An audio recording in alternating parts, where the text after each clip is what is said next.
What is copyright? Which types of work are subject to copyright? Copyright ownership gives the owner the exclusive right to use the work, with some exceptions. When a person creates an original work, fixed in a tangible medium, he or she automatically owns copyright to the work. Many types of works are eligible for copyright protection, for example, audiovisual works, such as TV shows, movies, and online videos. Sound recordings and musical compositions. Written works, such as lectures, articles, books, and musical compositions. Visual works, such as paintings, posters, and advertisements. Video games and computer software. Dramatic works, such as plays and musicals. The Copyright Office has information online, and you can check with a lawyer if you want to know more. Can I use content from a work that's protected by copyright? Copyright holders have the right to control most uses of their works. In some circumstances, it's possible to use a copyright-protected work without infringing their copyright. You've checked with the copyright holder, who has allowed you to use the content. It's a good idea to get written permission from them, for example, in the form of a license agreement. Some copyright holders make their works available to others for uncompensated reuse, with a few requirements. To learn more, you can read about Creative Commons licenses. In some cases, you can use content from a work that's protected by copyright without getting permission from the copyright holder. That's because some uses of copyrighted works are considered fair use or may fall within a limitation or exception to copyright law, such as fair dealing.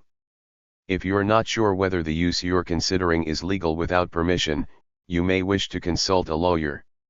What if I state that no copyright infringement is intended? If you don't have permission to use copyright-protected work, your content could still be removed even if you gave credit to the copyright holder. When giving permission to use their work, some copyright holders ask that you do this.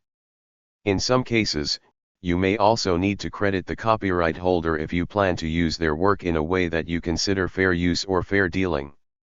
However, this doesn't automatically give you the right to use the content without permission. You bought the content, including a physical or digital copy.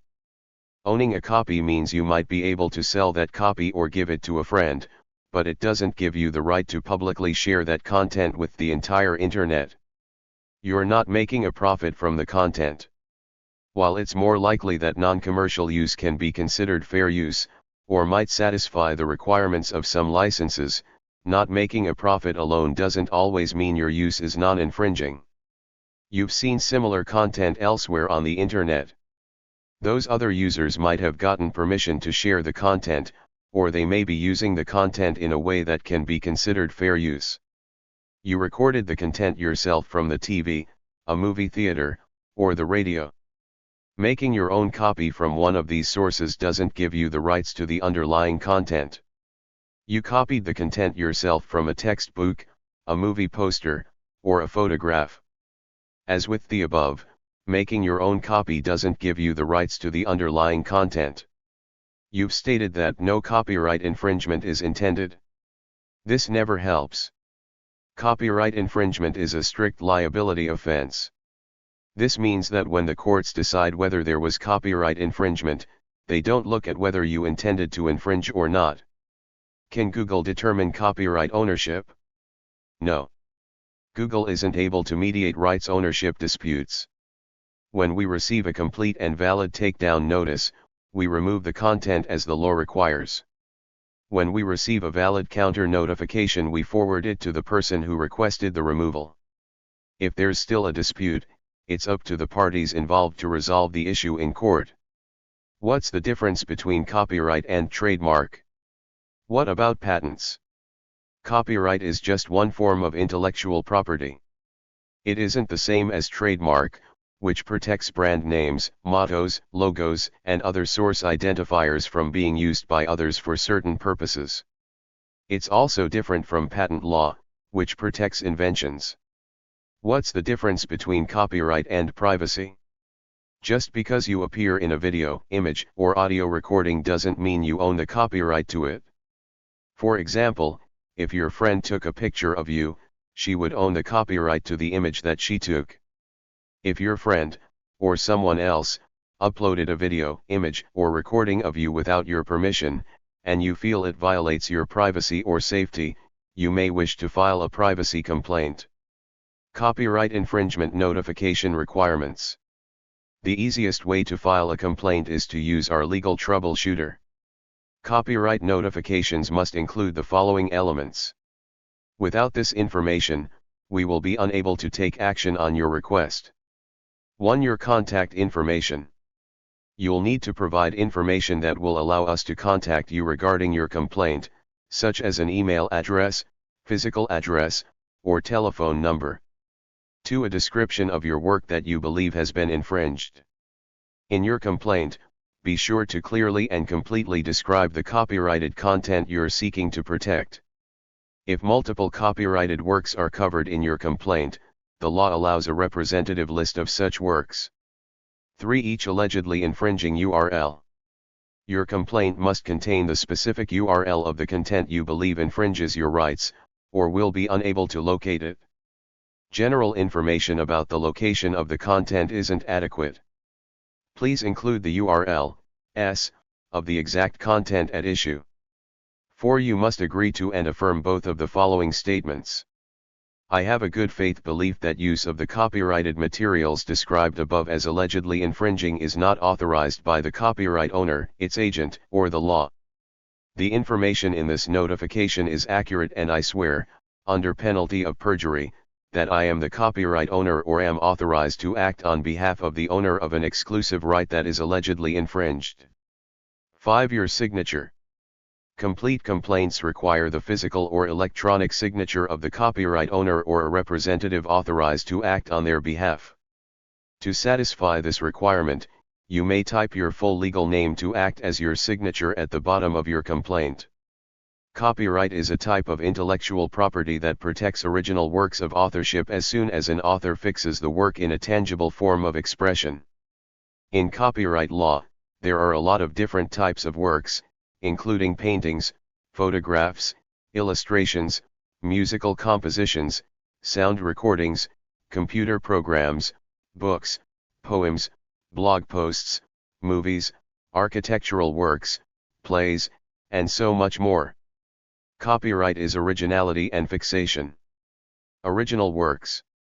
Works are original when they are independently created by a human author and have a minimal degree of creativity. Independent creation simply means that you create it yourself, without copying. The Supreme Court has said that, to be creative, a work must have a spark and modicum of creativity.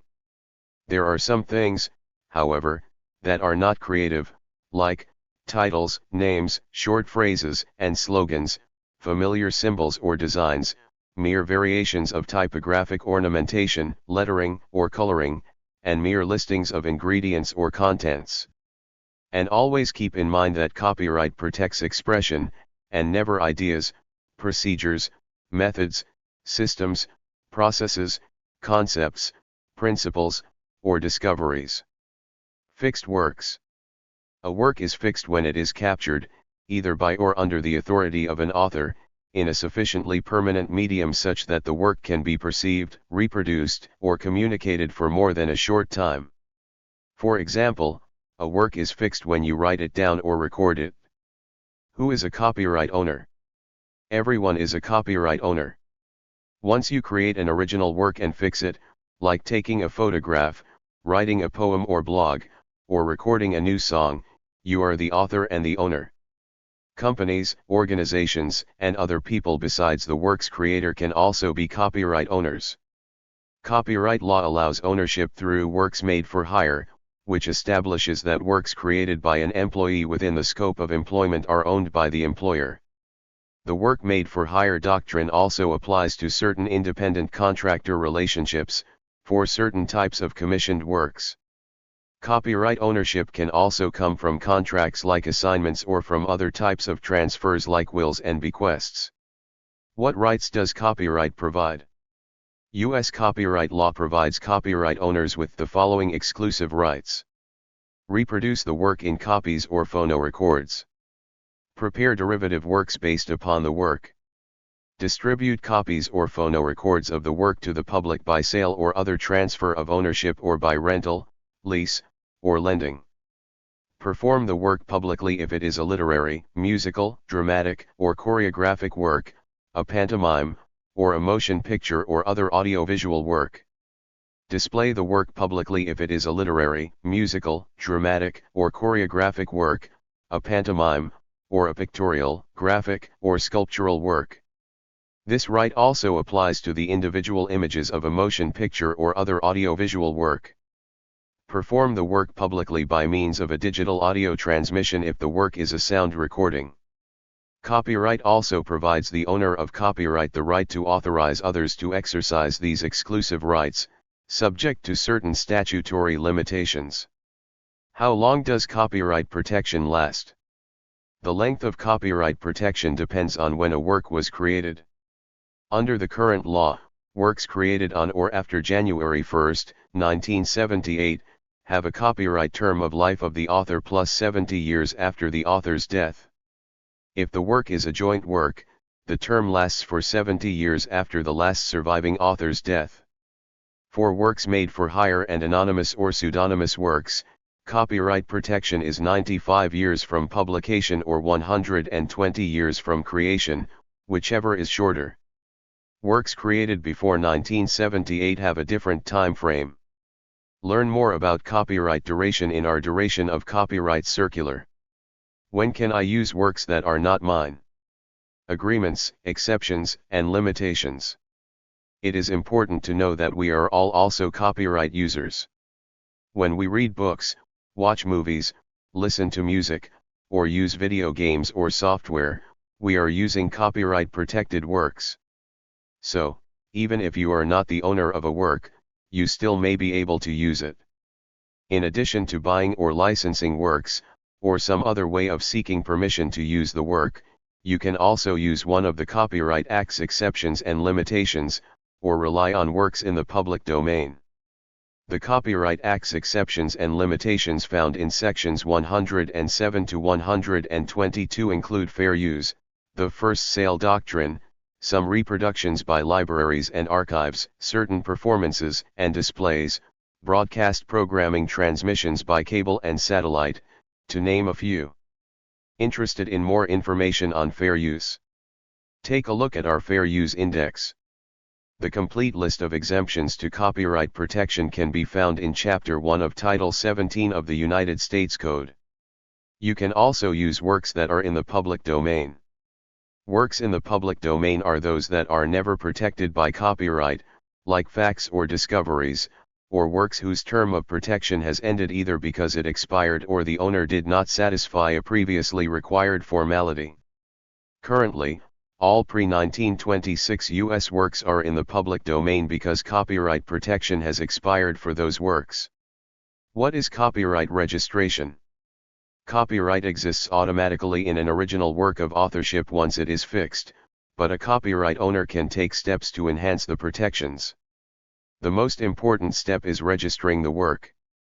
Registering a work is not mandatory, but for U.S. works, registration, or refusal, is necessary to enforce the exclusive rights of copyright through litigation. Timely registration also allows copyright owners to seek certain types of monetary damages and attorney fees if there is a lawsuit, and also provide a presumption that information on the registration certificate is correct. Copyright registration also provides value to the public overall. It facilitates the licensing marketplace by allowing people to find copyright ownership information, and it provides the public with notice that someone is claiming copyright protection. It also provides a record of this nation's creativity. There is only one place to register claims to copyright in the United States, the Copyright Office. For more information on registration benefits and procedures, please see our Copyright Registration Circular. What about other intellectual property rights? Intellectual property, IP, protects creations of the mind, and copyright is one type of IP. Patents, trademarks, and trade secrets are other types of IP and are different than copyright. For example, A utility patent is granted by the government and protects certain inventions or processes, while a design patent protects designs for articles of manufacture, and a plant patent protects plant varietals. Trademark law, on the other hand, protects words, names, symbols, or devices used as a source identifier on goods and services. Trade secret law protects valuable commercial information that is kept secret. For more information on intellectual property, take a look at a few intellectual property toolkits, developed by the Copyright Office and by the United States Patent and Trademark Office. What if there is change in ownership? Document recordation. The Copyright Office also records documents related to copyright. This is known as recordation, and means that the office reviews and accepts documents, and keeps a record of the documents people provide. Recordation relates to three different kinds of documents: transfers of copyright ownership, other documents relating to a copyright, and notices of termination, which authors or their heirs use when terminating certain transfers or licenses. What is statutory licensing? Statutory licenses are some of the limitations in the Copyright Act. They relate to certain uses of musical compositions, sound recordings, and cable and satellite programming. For comprehensive information on musical compositions and sound recordings, we have a number of useful resources like our Musical Compositions and Sound Recordings Circular and our dedicated Music Modernization Act page. Thank you for watching this video.